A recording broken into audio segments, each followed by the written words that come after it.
Chapter 33. Stephen Belden. W.C. White statement.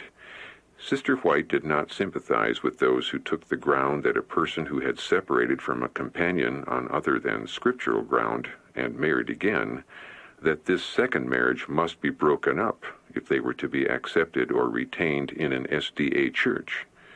Sister White fully recognized that these people in most cases had sinned, that some had sinned grievously, and that they should not be accepted into fellowship of our churches unless that sin was repented of. Sister White did not accept the contention that such repentance could not be genuine without breaking the new bond and making an earnest effort to return to former companions. She recognized the fact that in most cases a reunion with the parties formerly connected with in marriage would be either impossible or exceedingly unprofitable. She also recognized that the vows entered into in the second marriage called for such an action as was most merciful and kind to the contracting parties. She sometimes referred to the teaching of Paul, who, having reached a certain point in his experience, said, "But I spare you." He knew there were existing conditions that people were living in relations resulting from sin.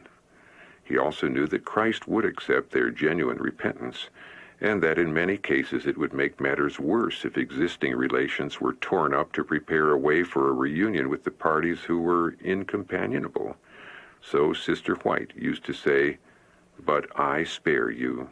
Sister White's next older sister, Sarah Harmon, was married to Stephen Belden and became the mother of 5 children.